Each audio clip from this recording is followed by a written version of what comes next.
messieurs de la presse, bon après-midi. Merci d'avoir répondu à notre invitation.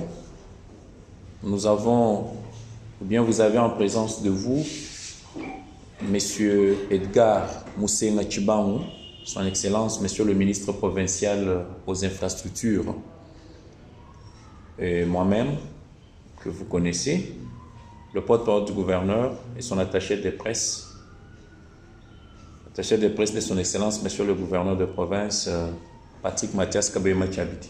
Quand vous avez en présence de vous le ministre provincial des ITPR, tout naturellement que le cadre est circonscrit, c'est pour parler des infrastructures au niveau de la province du Kasaï oriental. Mais ici, nous vous invitons spécifiquement à ces débriefings sur la situation qui s'est fait ou bien qui parle d'elle-même depuis 48 heures. C'est sur la résiliation ou pas, la délocalisation de chantier.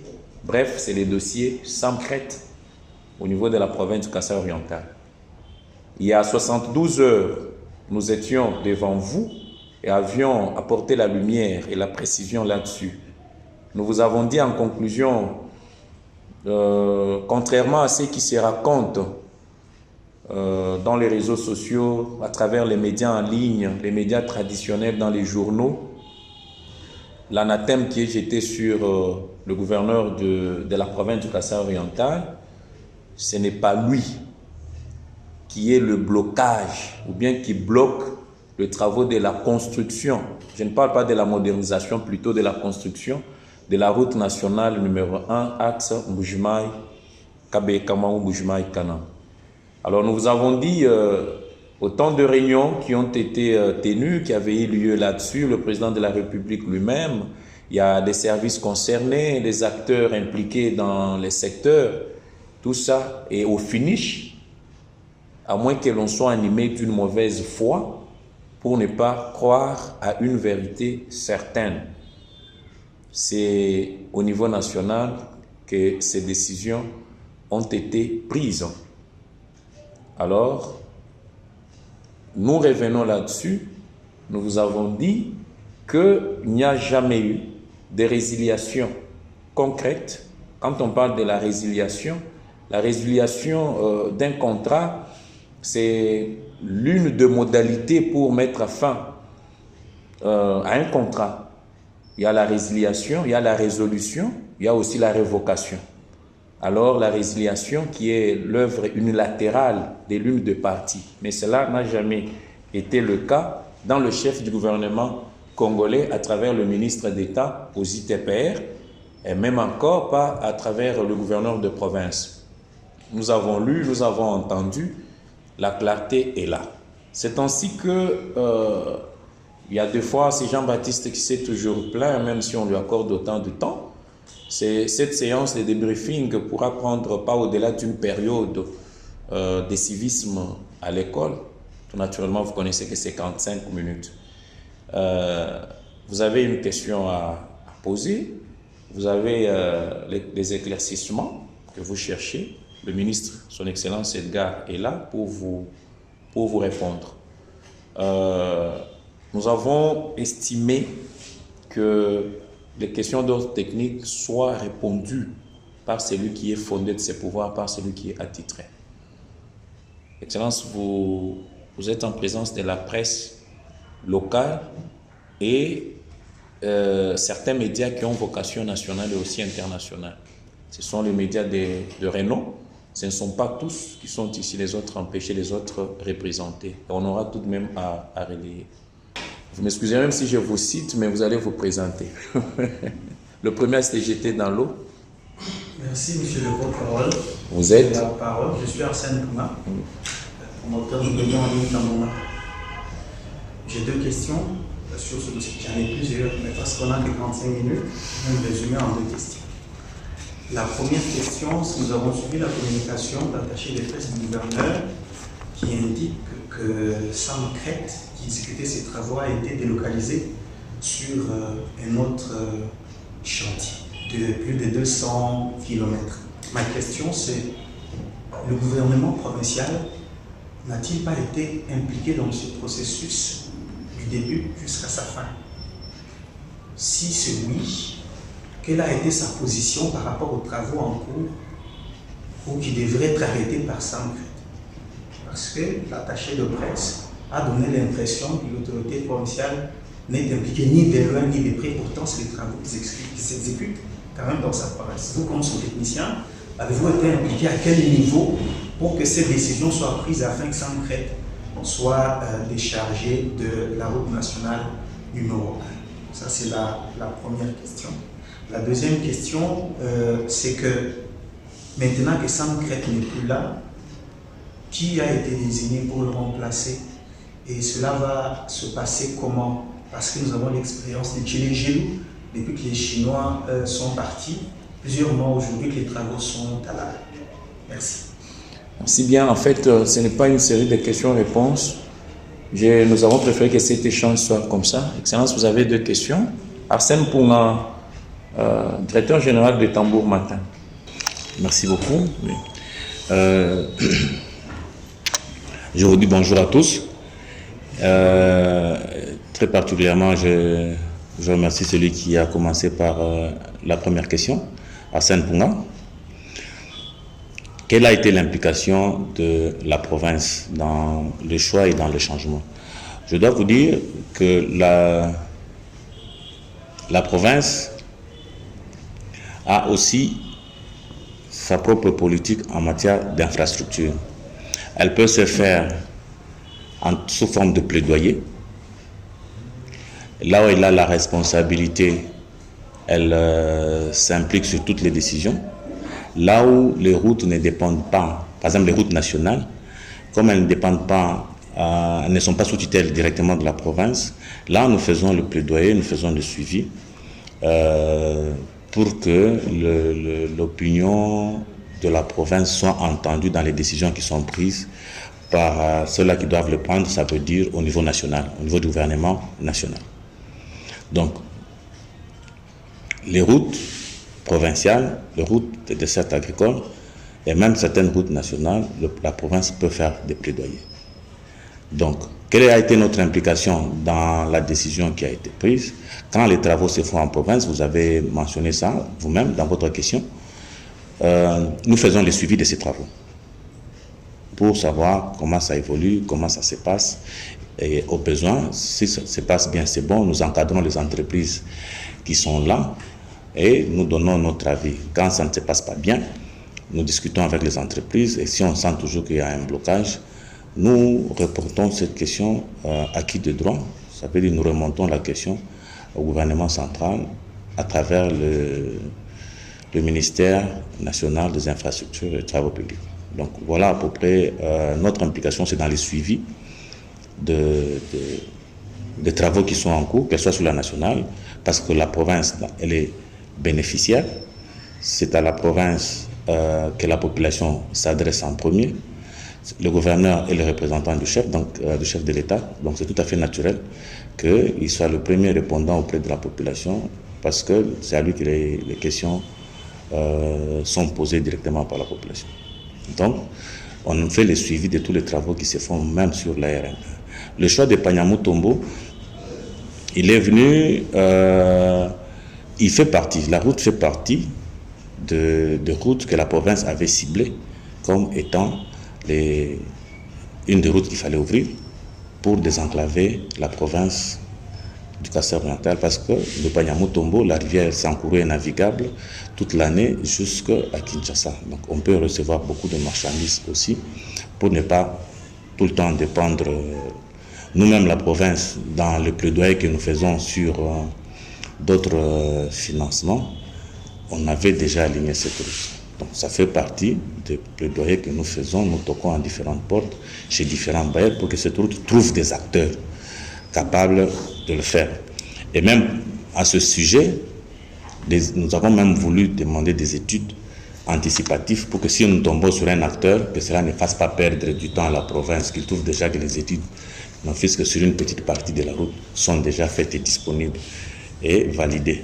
S'il y a un financement en cours, et tout de suite la province peut brandir et les études sont prêtes.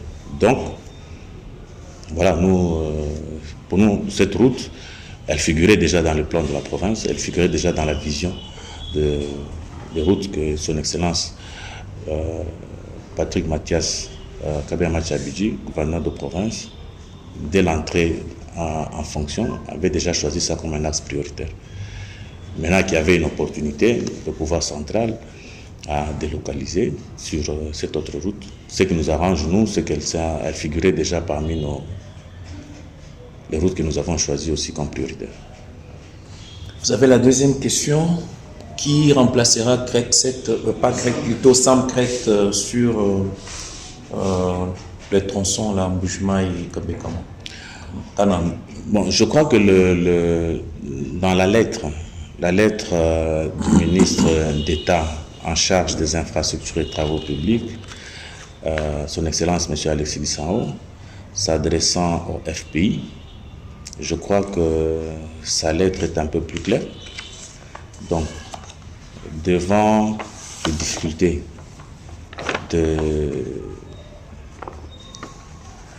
travaux, les difficultés qu'a eu la société Samcret de réaliser les travaux à un rythme qui rassurerait la population et l'État congolais, dans sa lettre, il décrit la délocalisation du contrat de la RN1 tronçon Mbujimaï-Kananga vers le tronçon Mbujimaï-Panyamutombo.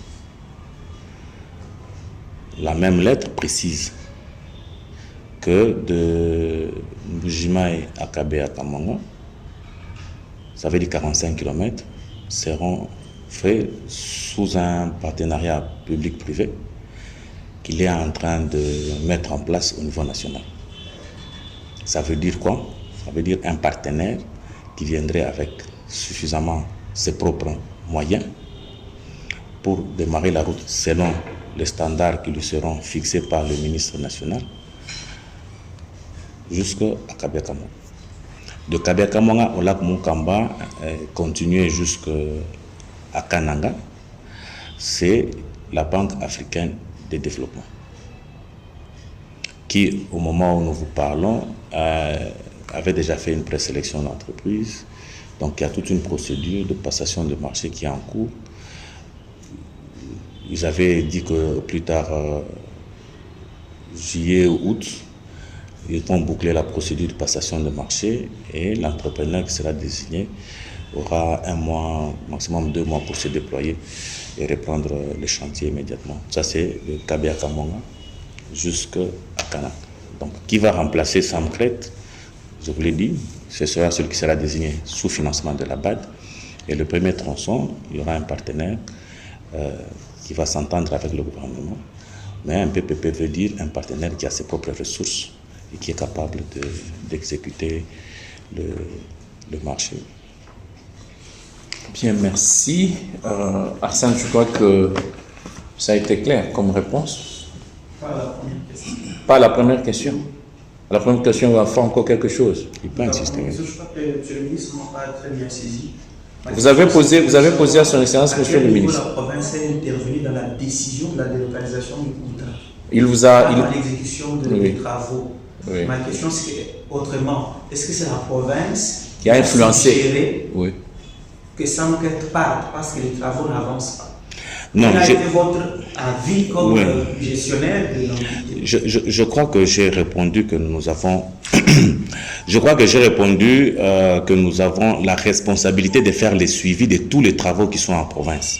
J'ai commencé ma réponse à votre question par vous dire que c'est de notre responsabilité, c'est la responsabilité du gouverneur et de tout l'exécutif que toutes les initiatives du niveau national ou de la présidence qui s'exécutent dans la province, que nous ayons le suivi pour accompagner ce projet. Ça veut dire, les projets que nous accompagnons, s'ils sont faits et qu'ils ont un rythme normal, c'est bon, nous continuons à les accompagner, à les encadrer. Si le rythme n'est pas bon, nous interpellons les entreprises parce qu'elles exécutent ces travaux dans la province. Son Excellence, M. le Président, a le droit d'interpeller les entreprises, de les écouter, de savoir pourquoi ça ne marche pas. À ce moment-là, on fait le rapport au niveau national. Parce que la population ne s'adresse pas au pouvoir central. La population s'adresse au gouverneur. La population se plaint auprès du gouverneur en sa qualité du représentant du chef de l'État. Mais si un contrat ou des travaux sont sous la responsabilité, sous la tutelle du pouvoir central, on relève les faits, les difficultés, on les amène à qui de droit pour lui dire ça ne marche pas. C'est votre responsabilité, ça ne marche pas. Donc ce rapport-là a-t-il été fait? Oui, la province l'a fait. La province a dit que ça ne marchait pas. Oui, aussi, je crois, Excellence, pour vous paraphraser, Arsène, vous savez, on dit en Chiluba, c'est un contrat qui a eu lieu au mois de février 2021. Patrick Mathias Kabé n'était pas aux affaires. Lui est venu au mois de mai 2022. Oui, mai, juin, élection, oui, investiture au mois de juin 2022. Et la première des choses, vous savez, nous pouvons aussi rappeler à l'opinion. L'opinion s'est plaignée du fait que les projets initiés au Kasaï oriental par son Excellence, Monsieur le Président de la République, souffrent d'inspection, souffrent de contrôle. Alors, la première chose, il a pris son bâton des pèlerins, il a commencé à inspecter tous les projets, l'état d'avancement et consorts. Alors, vous pouvez vraiment conclure, déduire que c'est de toutes ces inspections-là qu'ont résulté vraiment des décisions. Parce que depuis le mois de février 2021 et aujourd'hui, dans 6 mois, les délais doivent expirer. Un délai de 33 mois, entre nous soit dit quand même. Et la lettre à laquelle, Excellence, Monsieur le ministre provincial de Téper a fait allusion, la lettre là est là, je crois qu'on pourra, peut-être, si besoin se fait sentir, à votre disposition. Il a fait allusion à beaucoup de réunions, à beaucoup de rencontres, allant même jusqu'à faire intervenir une adoption du Conseil de ministres provincial et, excusez-moi aussi, national. Excusez-moi aussi de reprendre encore cette sagesse Louba qui dit au mois d'octobre, au mois de novembre, une réunion de concertation. Allez commencer les travaux. Là, nous sommes en 2022. Allez commencer les travaux. Au mois de décembre, commencer, débuter les travaux. Au mois de janvier, le président de la République lui-même est intervenu pour donner ses go. Jusqu'au mois de mars, rien de concret. Alors, c'est ainsi qu'au mois d'avril, on a pris ces dispositions pour que ça soit délocalisé. Il n'y a pas de résiliation du contrat. Alors, savez-vous seulement que, ou bien vous pensez qu'au niveau du ministère national des ITPR, le ministre d'État n'a pas de techniciens, n'a pas aussi des gens qu'il a envoyés sur terrain, ou bien les gens voudraient que l'on dise que c'est le gouverneur qui a influencé. Admettons qu'il ait influencé. Mais si c'est pour le bien de sa population, où est le mal? Mais seulement vous aurez compris, à la lumière de ce que Excellence Edgar venait de dire tout à l'heure, que ça n'était quand même aussi trop, beaucoup de projets, pas de projets, c'est un projet qui piétinait. C'est ainsi qu'on a dit. La lettre, là, vous pourrez la lire au besoin et vous allez comprendre. Je crois, merci bien Arsène. Franck? La première, je voudrais savoir, parce que je vous ai suivi une fois à l'Assemblée provinciale sur les travaux publics qui sont en cours au Kasaï oriental. Vous plaignez du fait que la quasi-totalité des contrats passés avec les entreprises exécutantes ne sont pas mis à votre portée. Est-ce que c'est le cas aussi avec le contrat central? Est-ce que vous en connaissez au moins des clauses pour vous permettre de prendre position dans cette situation? La deuxième préoccupation, est-ce que la province a joué aussi sa partition dans la mise en œuvre ou l'exécution de ces travaux? Parce que je y ai parlé avec les Égyptiens, les Grecs. Ils m'ont fait savoir qu'il y a plus d'une année qu'ils ont écrit à la province, qu'ils ont contacté le gouverneur de province pour lever les obstacles qui sont sur la RN1 pour leur permettre de commencer les travaux. Et plus d'une année, rien n'a été fait. Ni la régie des eaux, ni la SNEL, moins encore, c'est pour moi une autre entreprise, personne n'a bougé. Pourtant, ces difficultés ont été portées à la connaissance du gouverneur de province. Est-ce que vous ne vous sentez pas aujourd'hui responsable aussi dans cette situation que nous sommes en train de connaître avec les travaux sur la table. Parmi deux préoccupations. Comme l'a dit le porte-parole, dès que nous sommes arrivés aux affaires, dès que nous avons pris nos fonctions, dans le domaine des infrastructures et travaux publics, nous avons voulu en savoir un peu plus sur les contrats de tous les acteurs qui étaient dans les domaines des grands travaux dans le Kassai oriental. Tout le contrat. On a voulu en savoir un peu plus pour savoir bien mener les suivis. La plupart des contrats signés au niveau national n'ont pas été mis à la disposition de la province. Presque la quasi-totalité n'a pas été mis à la disposition de la province. On nous explique on nous explique un projet, il s'agit de ceci, il s'agit de ça, ça, ça, ça et ça. Voilà, bon, l'entreprise telle, elle a déjà signé le contrat, elle a déjà commencé les travaux ou elle va commencer les travaux. Et voilà, nous avons demandé, en parlant du contrat de la RN1, dans cette salle, devant son Excellence, Monsieur le Gouverneur, les entreprises ont été invitées. On a voulu en savoir un peu plus sur le contrat de la route RN1, Bujimaï-Kananga. On n'a pas pu. On n'a même pas pu avoir la note technique pour connaître quel genre de route on va construire. Ça veut dire sur quelle largeur, avec quelle consistance. Même des informations techniques n'ont pas été mises à notre disposition. Le bureau de contrôle, la mission de contrôle, la mission grande. Vous savez que dans tous les grands travaux, ils sont accompagnés, il y a l'entreprise, il y a une mission de contrôle. Même la mission de contrôle ne s'est jamais présentée ni à nos bureaux, ni même au gouvernorat. Et dans tous les autres chantiers, si vous y allez, vous allez constater que la visite de chantier, quand les autorités viennent, la visite des chantiers est menée par la mission de contrôle. C'est la mission de contrôle qui vous fait visiter les chantiers. Comme un bureau technique. Ouais. Sur ce dossier de la RN1, la mission de contrôle n'a jamais été dans les réunions. Elle n'a jamais répondu aux invitations. Donc, nous ne connaissons pas les clauses de ce contrat. Donc, je ne sais pas si j'ai clairement répondu à cette question. Oui. La deuxième session. La deuxième question. La léthargie administrative. En voulant demander les clauses de ce contrat, c'était pour savoir quelles sont les marges de manœuvre qu'a l'entreprise. Je veux à la fois vous répondre, je vais quand même faire recours cette fois-ci à une expertise personnelle. Au-delà d'être ministre provincial, j'ai une expertise dans les grands travaux.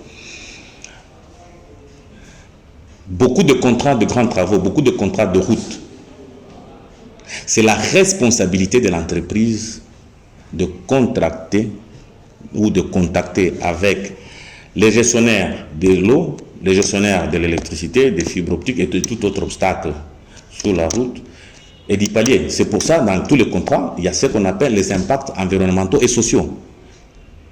Et c'est souvent budgétisé. Beaucoup de contrats, ça c'est budgétisé. Dans cette même salle, la Banque africaine de développement était venue exposer sur son projet devant Excellence Monsieur le Gouverneur. Ils nous ont expliqué que les études qu'ils avaient menées sur la RN1 comportaient des réponses sur l'impact environnemental et social. Ça veut dire qu'il peut y avoir des sépultures à déplacer, comme sur la route, il y a des tombes qu'il faut déplacer, il y a des gens qu'il faut déplacer, il y a des tuyaux qu'il faut déplacer, il y a des fibres optiques. Et le coût de ces mouvements est inclus dans les contrats des entreprises. Maintenant, quand une entreprise nous cache son contrat et nous demande, nous, à la province, de dire, dites à la régie des eaux d'enlever ces tuyaux, dites à telle famille de déplacer sa tombe, on vous dit, montez dans le contrat, parce que tous les contrats, en tout cas dans tous les contrats de grands travaux, on inclut ces coûts-là. On appelle ça impact environnemental et social. Et surtout que on venait d'avoir un exposé dans cette salle. Je crois que si les amis de la communication du gouvernement fouillent dans leurs archives, ils vont trouver quand la mission était venue ici, dans cette salle, pour exposer la vision qu'il y avait, parce que les études de Mbujimayi jusqu'à Kananga étaient déjà faites, financées, dans lesquelles on nous a expliqué l'impact environnemental et social. Maintenant, quand on ne nous donne pas le contrat, quand on ne met pas à la disposition de la province le contenu du contrat, mais on demande à la province, dites à vos services de déplacer les tuyaux et les conduites, on dit non. C'est dans votre responsabilité. Prouvez-nous que dans votre responsabilité, ce n'est pas inclus. Que le coût de cet impact environnemental et social n'est pas avec vous dans le contrat. Parce que l'étude, ceux qui ont fait les études, quand ils ont exposé, et les études étaient validées par le pouvoir central, nous ont dit que les déplacements de tombes, les déplacements de conduites d'eau, les déplacements de fibres optiques, ou tout autre obstacle, ou le réalignement de la chaussée, ça fait partie du contrat. Donc dire que c'est la province qui devait le faire, je te réponds non, à condition que l'entreprise nous prouve que ce n'était pas inclus dans son contrat. C'est pour ça que nous avons demandé d'avoir accès au contrat. Malheureusement, on n'a jamais mis à la disposition de la province ce contrat. Donc, une entreprise qui viendrait aujourd'hui, il n'y a pas que celle-là. Nous avons beaucoup d'autres entreprises aussi. Je peux vous dire avec certitude que si vous regardez le ravin Moulambampoï, c'est la société CGCD qui a mis à la disposition de la province des fonds pour désintéresser les riverains du ravin. Donc quand on a désintéressé les gens à Moulambampoï, vous pouvez aller faire la comptabilité de la province, l'argent est venu de CGCD, de l'entreprise. Et beaucoup d'autres contrats sont ainsi faits. Vous avez dans la ville la modernisation de 35 km. Vous pensez que c'est la province qui paye les déplacements et les tuyaux qu'on coupe? C'est l'entreprise Safrimex. Donc ce n'était pas la responsabilité de la province. Ou alors, il ne fallait pas cacher le contrat, il fallait le mettre à la disposition de la province. On allait s'adapter pour dire dans ce contrat, il n'y a pas une ligne budgétisée sur l'impact environnemental et social. Là, on va se dire, bon, on va essayer de voir, on va appeler ceux qui ont signé le contrat, ceux qui l'ont négocié pour dire, vous devez mettre des frais. Mais généralement, ce n'est pas des frais aux bénéficiaires. C'est jamais le bénéficiaire qui prend ces frais-là en charge. Ces frais sont pris en charge par le projet qui vient. C'est comme tout autre contrat qu'on est en train de négocier maintenant. Ça, c'est le premier dossier. Donc, je ne sais pas si j'ai répondu à votre question. Oui, Excellence. Franck, qu'à cela même ne tienne, la province, pour montrer aussi sa bonne foi, c'est qu'Excellence, je crois bien que les gens vraiment bien éclairés, les gens qui sont vraiment attentifs, pourront bien comprendre ce que venait de dire, Excellence, Monsieur le ministre provincial aux ITP. Mais les contrats cachés, tout ça qui n'était pas fait, mais pour montrer sa bonne foi, la province a eu à mettre ensemble les responsables de la régie des eaux, de la SNEL, de l'urbanisme et de l'habitat. Et si on savait bien que cette question pourrait venir, on a préféré une autorisation pour aller travailler. Mais il y a même un PV qui a sanctionné cette rencontre-là. Je crois que comme quand nous avons commencé, comme nous avions promis au mois de janvier que c'est un exercice qui doit continuer, on aura vraiment à mettre à votre disposition, même le PV qui avait sanctionné cette réunion à laquelle Excellence fait allusion, la régie des eaux, l'urbanisme et l'habitat et la SNEL pour étudier ou bien parler de la question. Excellence, vous avez un avis? Je voudrais compléter avec quelques informations. Le projet de modernisation de l'aéroport d'Ombudsman et l'aéroport de Bipem, c'est un projet national. Il est signé au niveau de Kinshasa. Il y a une partie avec la Banque africaine de développement, il y a une partie avec le gouvernement congolais au niveau central. Mais nous connaissons la plupart, on n'a pas eu accès au contrat, oui. Mais on connaît la plupart de plus ou moins les contraintes de ce contrat. ce qu'ils peuvent faire, ce qu'ils ne peuvent pas faire, ce qui a été pris en compte, ce qui n'a pas été pris en compte. Parce que dans les réunions, que ce soit au niveau provincial, et quand on décide au niveau national sur les travaux de l'aéroport, parce qu'il y a plusieurs contrats à l'aéroport, on invite la province et dans les discussions, la province est écoutée. Les avis de la province, quand nous émettons des avis techniques sur certaines contraintes, vous sentez que la RVA prend en compte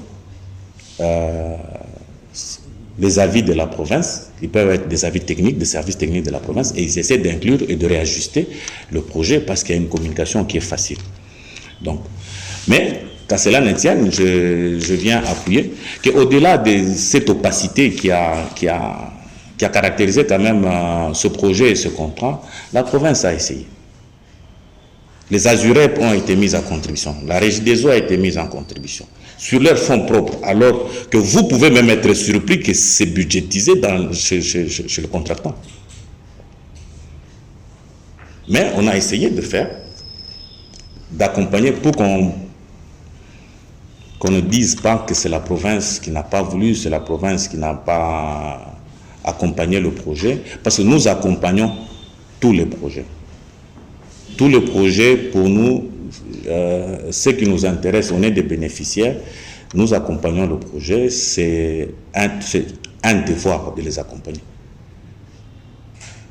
Mais ce n'est pas la province qui a empêché les entreprises de continuer.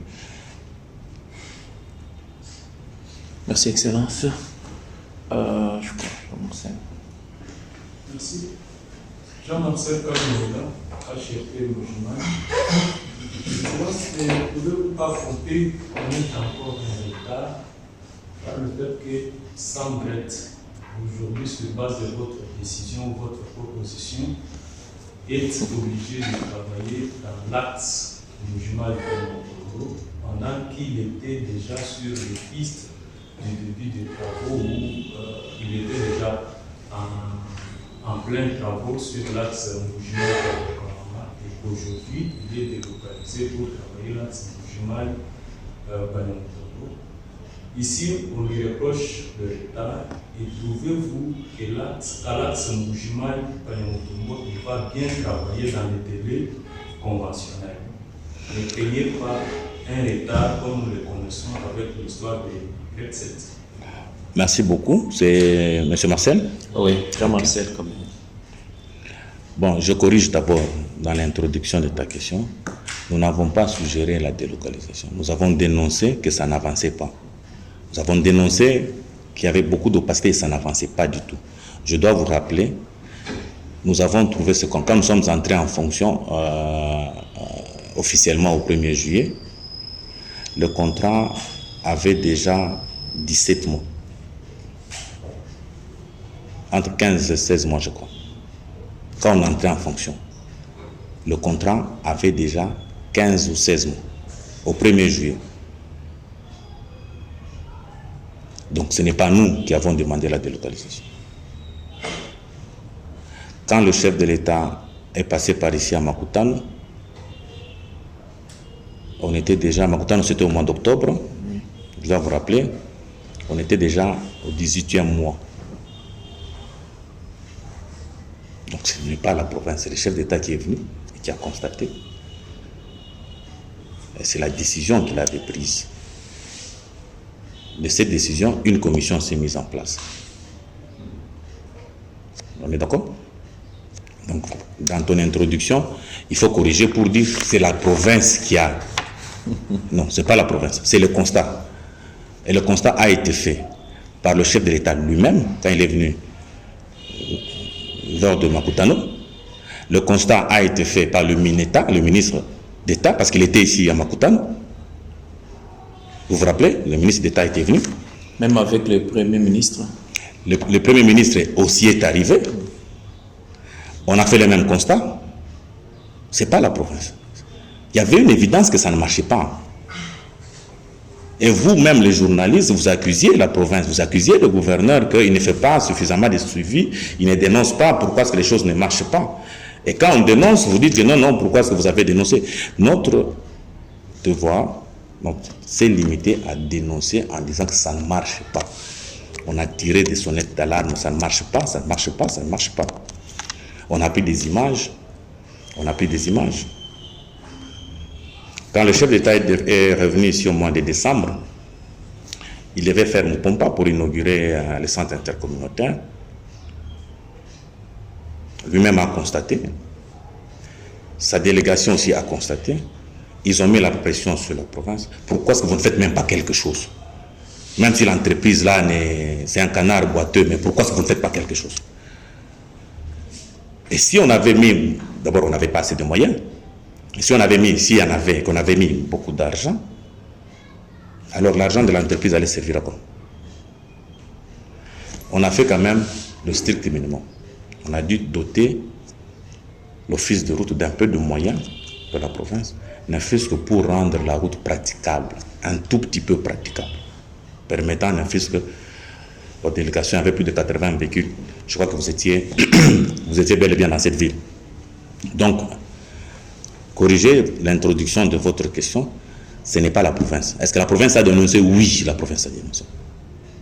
La province a filmé l'état de la route plusieurs fois, a envoyé les images à qui de droit. Certaines images ont été relayées par vous, la presse, parce que c'était vrai. Les populations souffrent, des camions tombés. Les images du mois de décembre, si vous les regardez, vous pouvez pleurer. Les images d'il y a 3 semaines, juste avant que les dernières pluies là ne cessent. J'étais jusqu'à Monkamba, j'ai fait 2 jours, c'était catastrophique. Donc, la province a dénoncé la lenteur où, en fait, tout était timide. Rien ne donnait l'espoir que ça devait avancer. C'était évident. Dans cette même salle, Son Excellence, Monsieur le Gouverneur, a invité l'entreprise Samcret pour leur dire: on m'a alerté que la route au PK18 est en train de se couper. Il y a de cela 3 mois. J'étais assis ici, l'entreprise était en face. Ils étaient venus à 2. Le FPI était aussi invité, donc le représentant du FPI. La route est en train de se couper. On m'a alerté au PK18 qu'à tout moment, la route va se couper. Ils ont pris l'engagement devant Son Excellence, Monsieur le Gouverneur, que nous allons dépêcher une équipe pour pouvoir empêcher la route de se couper. On était juste à peine 18 km de Mbujimaï. Je dois vous dire, 18 km de Mbujimaï. Ils ne sont jamais revenus, ils ne l'ont jamais fait, et la route s'est coupée.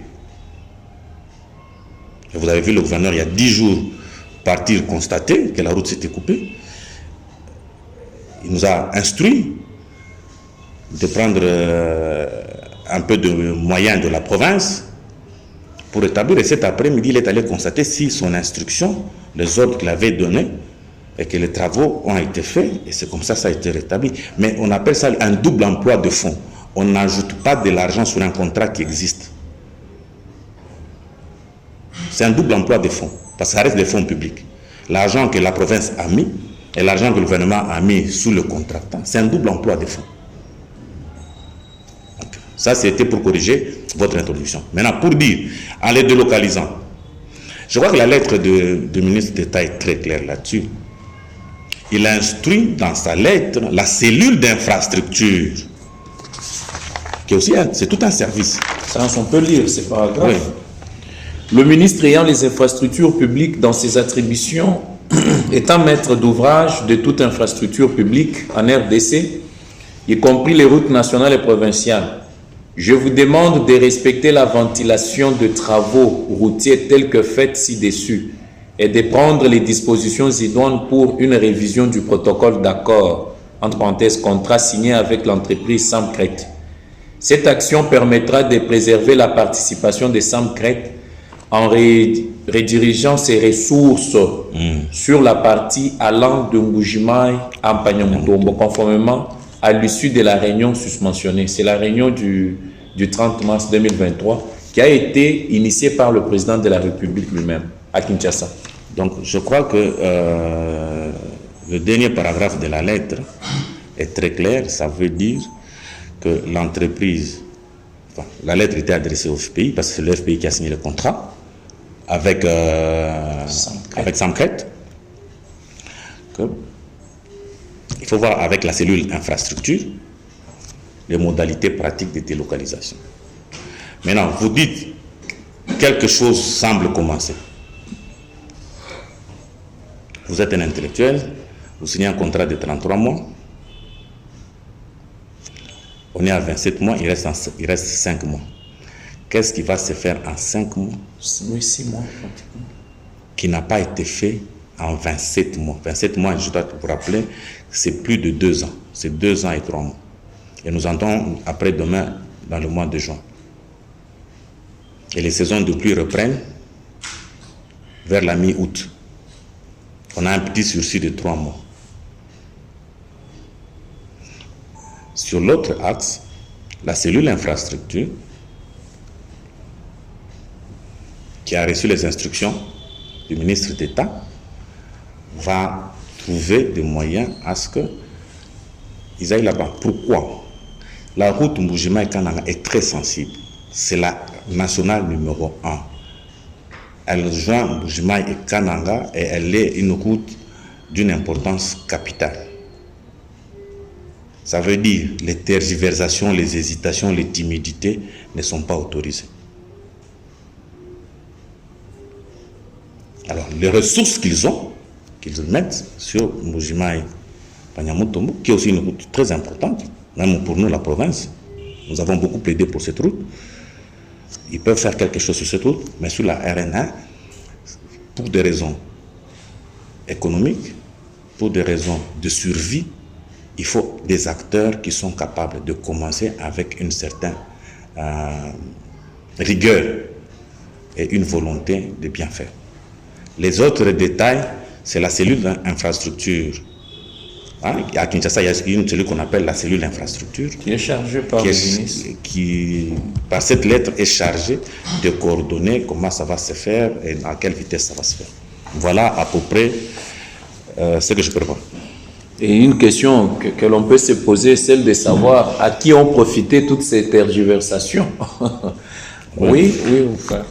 Merci beaucoup, ce porte-parole. Nous tirons les chapeaux pour l'initiative. Merci aussi au ministre pour la disponibilité de dévoiler toutes ces informations. J'ai 3 questions. Je vais poser une cadrant justement avec ce feuilleton Samcret. Aussi 2 cadrant avec justement votre secteur, mais dans les 2, je vais poser la même question. La première, Excellence, vous dites qu'autant de contrats signés à Kinshasa ne sont pas disponibilisés. Ça veut dire qu'il y a des contrats qui sont signés à Kinshasa, mais dont les clauses ne sont pas connues par la province. Je voudrais plutôt, je me suis un peu inquiété, ayant une petite maîtrise en projet. On dit par un savant de projet que tout ce qui est conçu sans nous est contre nous. Ça veut dire on a conçu ou élaboré ce projet à Kinshasa. On ne vous a pas donné les contrats, mais au moins on vous donne le travail de suivi de ces projets-là. Est-ce que vous ne pouvez pas dire que nous n'allons pas assurer ces travaux? On sait que le gouverneur assure justement le suivi des travaux qui sont initiés par le chef de l'État, mais vous allez faire les suivis alors que vous n'avez pas les clauses du contrat.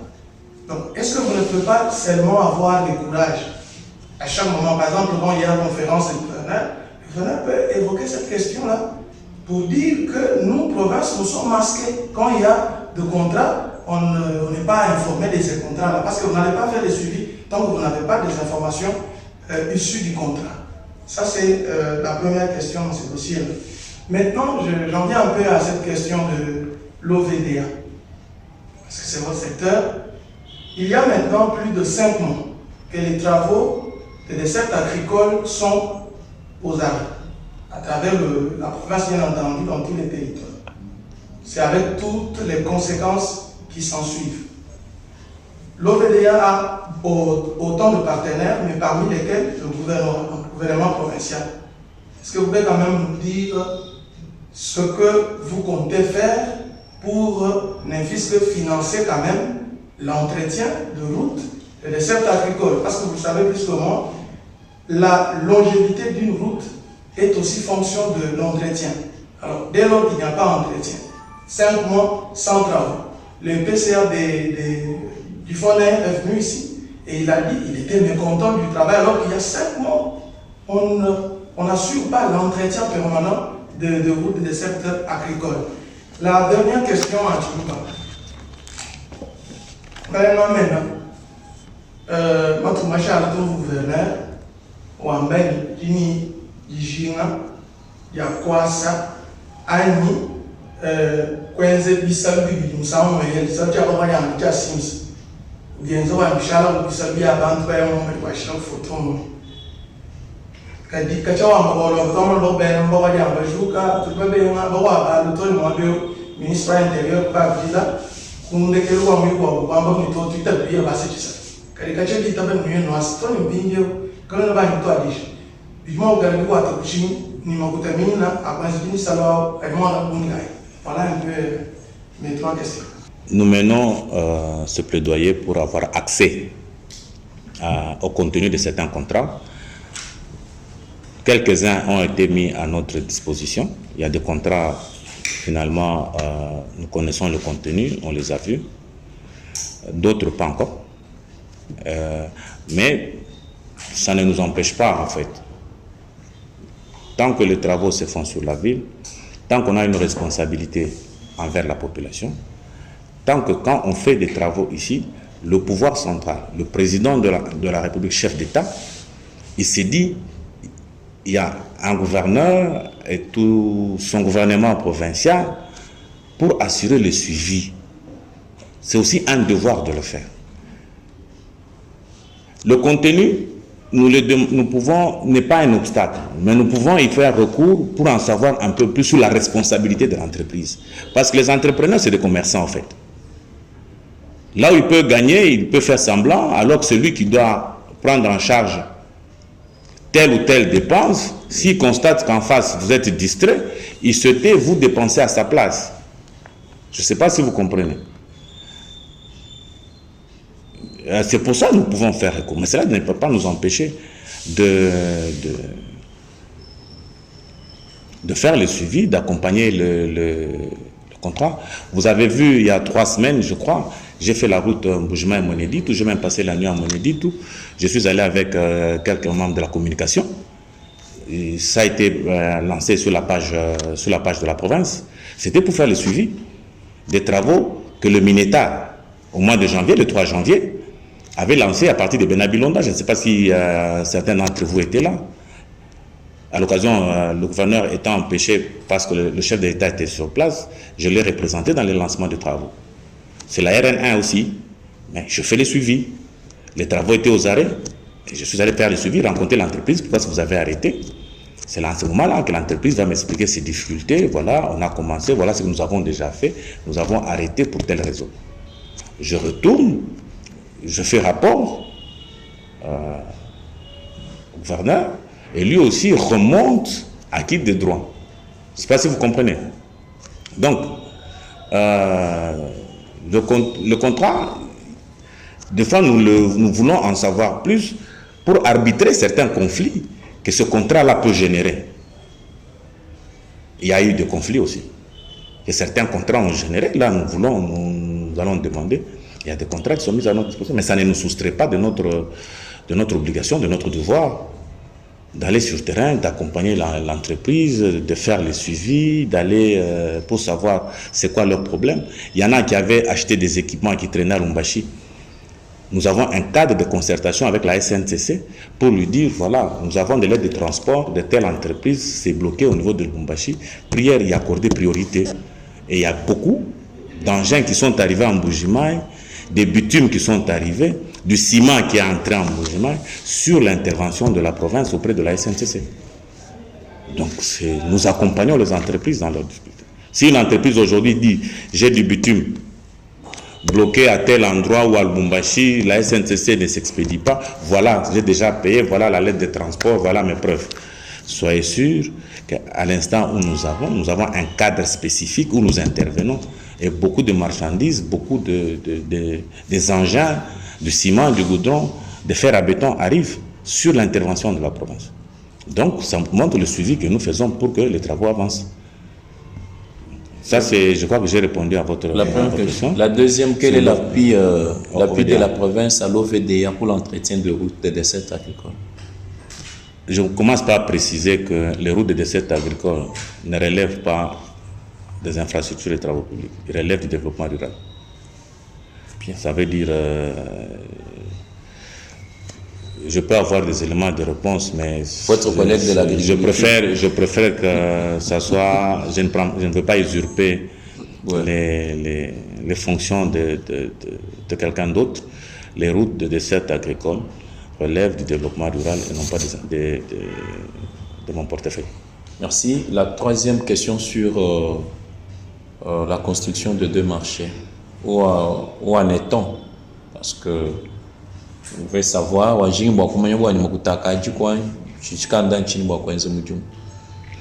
les études étaient en cours. Il fallait... La question est, oui, bien sûr, le ministre parle en Chiluba.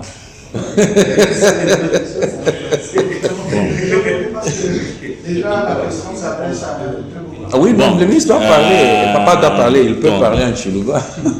Quand on a un problème, toi. Djibaka j'ai abissé bien ce bibiji. Seul Chassim, c'est pas quoi dire. Tu vas lancer mobilisation ou conscientiser. Tu vas bantu bikal bamani. Mais en entre-temps, quand tu vas biklani bureau d'études. Tu as une étude exactement boakumanya maquette par rapport au montant. Parce que toujours moi quand tu salues 100 000, toujours moi quand tu salues 500, toujours moi quand tu salues 3 millions. Ça dépend de l'enveloppe. Nous sommes là pour ne pas être trop cher ni moins cher, mais quand même alors le bureau d'études qui vous permet de vos bureaux d'études ou bureau d'études on a envoyé le dossier pour BCECO, mais il fallait que les études déjà mis en Kojik. Sims études par Moujik. Je crois qu'il y a 2 semaines, l'architecte qui a été envoyé, la province même lui a facilité policiers, ni pour la sécurité ou l'équipe yenda.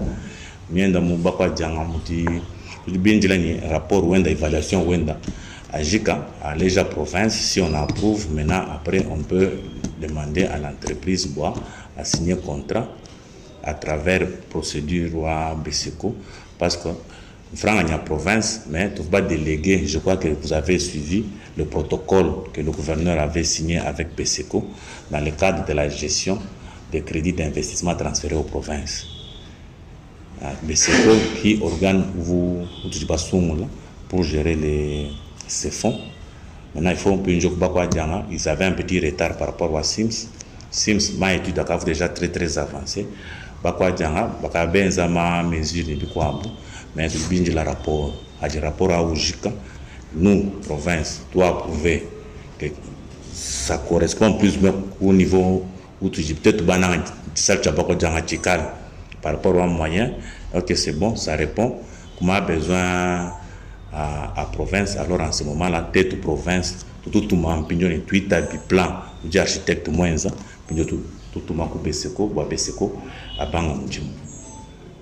Donc c'est ça un peu, donc ça veut dire à peu près, tout là, rapport, ou architecte, à Jirija, à Toulège, tête tabac, plan, parce que tu m'as modification à Bouni, tu m'as réalité à Bouni, et puis il fallait qu'on ait une enquête à Bouni, parce que terrain ou l'État, ni terrain privé, il fallait qu'on ajuste beaucoup de choses pour que l'architecte appelle un élément, pour que j'ai plan.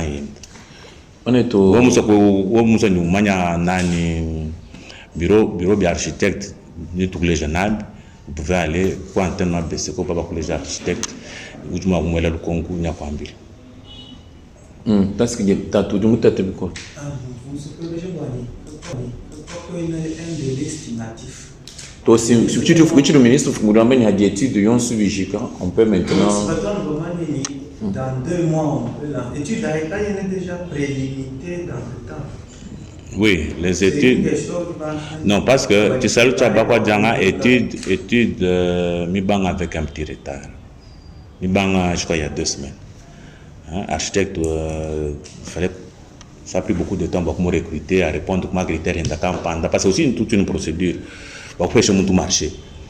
Qui nous dit que on entend franc à l'État, nous parce que vous moulons BTP, contrat. Non, il y a toute une procédure, il y a des conditions, il faut avoir telle capacité, ceci, il faut être en ordre avec l'État, il faut tout faut taxe à l'État, et puis après, mais à la question de savoir à peu près quelle est la durée, réponse immédiate. Je suis en pourparler avec BSECO et aussi avec l'architecte. Je crois que vous m'avez 2 semaines. Je crois que demain ou après-demain, pour cabinet pour déjà rapport à Kumpala, où est-ce qu'il est arrivé avec les études et tout. Est-ce qu'à moins la maquette sur le plan technique, tout discuter ma modification, à tout le monde maquette au besoin, toi aligner maquette au conseil des ministres provincial. Dès que la maquette est approuvée, alors tu as une lettre de transmission pour le BSECO. Merci. Nous rentrons toujours dans le cadre de la route. De la route, sans crainte, je crois que c'est la dernière intervention. Oui. Merci. C'est Olivier Diamant pour les amis des Pablo. Effectivement, j'ai suivi vos réponses à quelques questions tantôt. Vous dites que vous n'avez pas eu le contrat bien avant et tout ce qui va avec. Selon les amis des Saint-Crête, ils disent que selon leur clause de leur contrat, ils devraient commencer dès le décaissement des fonds. Et selon eux, le décaissement a eu lieu au mois de juin 2022. Au mois de mai 2023. Selon eux, presque une année. Alors, quand vous dites que le constat est désolant et qu'ils n'ont pas répondu aux attentes, en une année sur 3, selon leur contrat, qu'est-ce que vous voulez qu'ils fassent concrètement qui n'a pas été fait? Vous leur reprochez quoi exactement?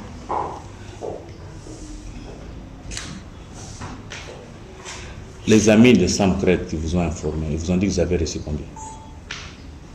Parce qu'ils vous parlent, ils disent qu'ils ont reçu l'argent en juin. Ils avaient reçu combien? Bon, ils n'ont pas précisé le montant, ils ont simplement dit qu'ils ont reçu le décaissement du fonds à partir du mois de juin. Ok. Maintenant, je vais vous dire, une entreprise qui a un contrat pour commencer les travaux ne crée pas un club d'amis. Vous êtes un commerçant, vous venez dans un pays, vous avez un contrat, vous exécutez votre contrat. Je ne sais pas si vous me comprenez. Il n'y a pas un club de Crexet, il n'y a pas un club de Safimex, un club d'amis de Safimex. Une entreprise qui a un contrat avec l'État, fait son travail avec l'État, ne crée pas de club d'amis. Oh, je m'excuse, si je parlais des amis... Non, il fallait que les choses soient plus ou moins claires. On n'est pas ici, c'est pas un parti politique. Ça, c'est une chose. Une autre chose, j'aimerais quand même profiter de ta dernière question pour définir les rôles des uns et des autres. Vous devez d'abord savoir, l'État congolais est un tout. Il peut y avoir des départements de différents niveaux de responsabilité, mais on est un tout. Alors, au sommet, il y a le chef de l'État, et puis il y a le gouvernement, et puis il y a différents services, et puis il y a les provinces. Chacun a son niveau de responsabilité. On est d'accord? Et chacun a son rôle. Et tout ça, c'est défini par les lois. On est d'accord? Il y a des acteurs. Ça peut être, comme dans le cas de Saint-Crête, ils ont signé un contrat avec le FPI. Donc, c'est comme ça que le ministre, le Mineta, son Excellence Alexis Gisaro, a écrit la lettre au FPI. Au DG. Au DG du FPI, qui est l'autorité contractante, pour rappeler certains principes et les décisions qui ont été prises. Je ne sais pas si je me fais comprendre. Donc, le FPI, qui est un fonds de promotion de l'industrie, qui relève de la tutelle du ministre de l'Industrie, qui est membre du gouvernement central. Donc, le conseil de ministres auquel fait référence son Excellence Alexis Guissaro, son collègue, qui est le ministre de tutelle du FPI, en faisait partie. Je ne sais pas si vous comprenez. Parce que je me suis fait comprendre. Donc, ça s'est décidé au Conseil des ministres. Au Conseil des ministres. Mais avant ça, il y avait une réunion déjà chez le chef de l'État. Il évoque les instructions qu'il a reçues du chef de l'État. Le chef de l'État est venu sur le mois d'octobre avec Apankouta. Il constate. De ce constat amer qu'il a fait, une commission s'est mise en place. Et la commission comprenait qui? Était dirigée par le cabinet du chef de l'État. Le FPI y était invité. La province du Kasaï oriental, par le gouverneur, était invité. Le Kasaï central était invité. Les experts ou les conseillers du chef de l'État, à part le cabinet, il y avait les conseillers du chef de l'État, il y en avait 3 dans cette commission. Elle a fait 7 à 8 réunions entre novembre jusqu'au 8 décembre pour essayer d'analyser le contour de ce contrat et de pourquoi ça ne marche pas. L'autorité contractante faisait partie de la commission. Ça veut dire le FPI faisait partie de la commission. À ce niveau-là, on n'a pas eu besoin d'entreprise, on a discuté. L'État, avec ses services, présidence, gouvernement, parce que le ministre d'État faisait partie de la commission, la province, les 2 provinces, des résolutions sont sorties. Le chef d'État vient à la fin de l'année. Il constate toujours que, pour dire un peu à Djilba,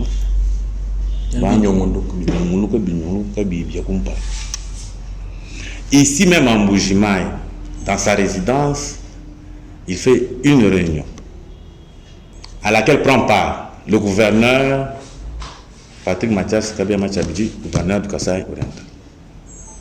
Excellence John Kabea, gouverneur du Kasaï central. Le DG du FPI, le ministre d'État, Alexis Guissaro, dans sa résidence. Il est réuni, il y avait aussi les membres de son cabinet. Devant ce constat,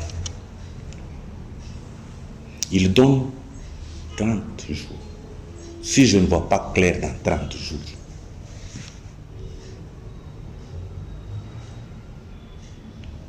son instruction même était de mettre fin au contrat. Mais montrer dans les 30 jours que vous êtes capable de faire quelque chose. Le 3 janvier, dans la résidence, ici en Mbujimaï. Et là, ce n'est pas le gouverneur, c'est le chef de l'État, son Excellence Félix Tshisekedi Tshilombo en personne, le Mineta, le FPI qui a signé le contrat de Samkret en présence de 2 gouverneurs, celui de Kasaï oriental et de celui de Kasaï central. De là, une commission se met en place. C'est celle-là qui est allée à Lubumbashi pour vérifier si tout ce que Samkret a déclaré, j'ai cessé à Lubumbashi, c'est la SNCC qui m'empêche de travailler, j'ai des choses en Zambie, c'est à Kasumbalé, c'est la SNCC. On a beaucoup accusé la SNCC. Tout le monde qui ne voulait pas progresser accusait la SNCC. Si vous regardez les images, la réunion s'est faite à la direction générale de la SNCC à Lubumbashi. Le DG avec tous ses directeurs,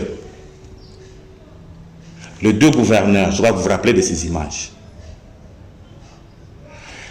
Le cabinet du Mineta était représenté, la présidence était représentée, l'Assemblée nationale était représentée par un élu du Kasaï central, le regretté John Toumba, un élu du Kasaï oriental, M. Freddy Tchuban. Vous comprenez? Donc l'Assemblée, le Mineta, la présidence, les provinces, allez voir clair dans cette histoire à Lubumbashi. On arrive, la SNCC sort des preuves. Il y a des images. Des journalistes comme vous prenez des images. On a constaté qu'il y avait 4 engins.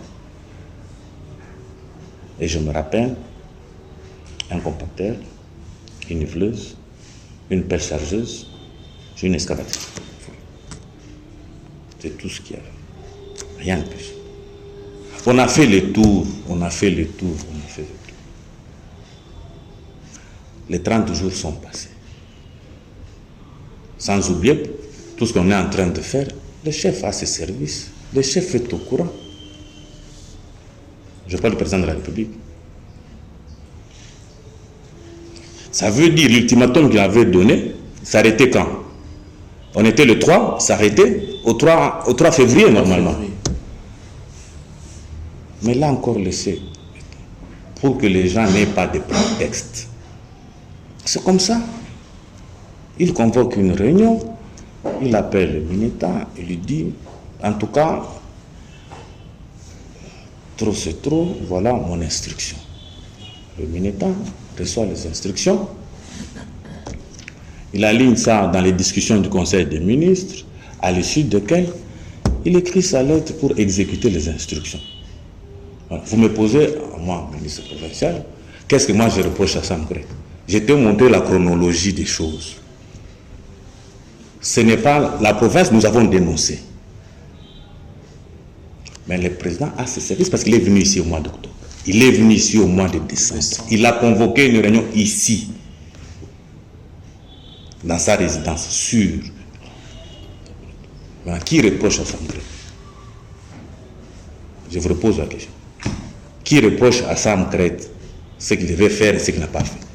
C'est la province, c'est moi, ministre provincial, c'est le gouverneur. Le président n'a pas de service. Quand il est venu au mois d'octobre, il n'a pas des yeux pour voir. Il a vu. Il est venu au mois de décembre. Il a roulé sur la route. À l'issue, il a convoqué une réunion. Il dit, c'est quoi cette histoire? Il a pris ses responsabilités comme garant de la nation. Il est le garant de la nation. C'est le dernier arbitre. Donc quand une question arrive à l'arbitrage du chef de l'État, c'est sans appel. C'est sans appel. Donc il ne s'agit pas d'avoir les amis de telle société, les amis de Safrimex, les amis de CGCD, les amis d'eux. On n'est pas en train de jouer. La question a été arbitrée par le chef de l'État en personne. Et à 3 reprises, c'est lui-même qui convoque des réunions. Donc quand une question arrive à l'arbitrage du chef de l'État, on arrête de discuter, on exécute. J'espère que je me suis fait comprendre. Je me suis fait comprendre. Oui, Olivier. Tu as compris, tu n'as pas compris? Non, c'est le commandant suprême, on l'appelle le magistrat suprême. Je crois. Vous connaissez l'expression magistrat suprême, ça veut dire quand lui a tranché, il est le seul qui peut revenir sur sa décision. Quand il a tranché, il a donné ses instructions, c'est fini. Bien, merci, Excellence, Monsieur le Ministre. Moi, j'aurais voulu que l'on continue, mais, bien sûr, mais nous sommes allés au-delà. C'est ce que moi je vous dis. Nous disons merci vraiment aux professionnels que vous êtes, même les autres qui ont manqué à être avec nous ici, qui ont cherché toujours les deuxièmes sons de cloche. Et moi aussi, vous m'excuserez, il y a une correspondance là. Pour réagir à cette correspondance, ils ont dit qu'en Mboujima, nous avons déjà nos équipements. Allez-y voir. C'est qu'Excellence venait de vous dire. Alors, moi je crois qu'à l'issue de tout ça, en tant que véritable patriote, nous pouvons tout naturellement maintenant tirer des conséquences pour dire que tous ces retards a profité à qui? Et si on a privé la province du Kasaï oriental d'une route d'intérêt national reliant la province du Kasaï oriental à sa province sœur, la ville de Mboujima au territoire de Kabé-Kamanga, si cela est fait, c'est l'œuvre de qui et à qui doit-on nous en prendre? Alors je vous dis sincèrement merci et surtout aussi avec le souhait de vous voir relayer comme d'habitude ce que vous avez toujours fait et la province vous est toujours reconnaissante. Merci. Je voulais ajouter une petite parenthèse. Revoyez les images, revoyez les discours du Mineta quand il lançait les travaux à Benabilonde. Il parle de cet axe. Il redéfinit déjà la décision qui est prise en avril. Il en parle en janvier dans son discours. Je ne sais pas si vous me comprenez. Revoyez son discours à Kananga, quand on lançait les travaux Kananga Kalambambouche. Il parlait déjà de la BAD sur le tronçon Kabeya-Kamona-Kananga. Il a repris ça en janvier. Et les routes nationales sont de la responsabilité, sont de la tutelle du ministre national des infrastructures et travaux publics. C'est lui le patron de route nationale. C'est lui le patron de route nationale. Il est dans sa vision, la vision qui a été approuvée par le chef de l'État. Nous, la province, on constate et on accompagne. Mais revoyez dans les discours, vous allez déjà comprendre que quand, lançant les travaux de Mbujimaï Moneditu, oui, dans son discours, je ne sais pas s'il y en a qui étaient là, si vous revoyez ce discours, hein, dites aux amis d'aller relire les discours. D'accord, merci Olivier, vous devez comprendre. Merci bien, Excellence. Nous vous disons merci de votre participation active. Et nous avons toujours dit que c'est après la séance en présence que le plus grand travail continue. Nous vous disons merci. Merci. Merci.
C'est bon? Et donc, c'est fini?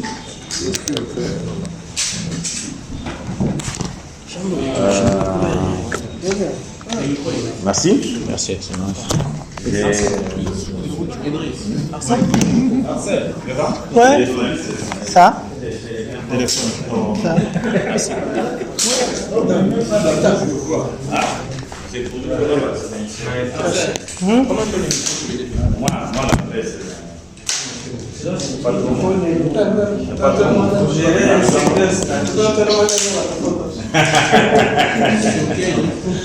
Mon ami. L'ami, oui, l'ami des stars. Non, c'est juste. Bon. Il faut que je commence à m'habituer aux journalistes.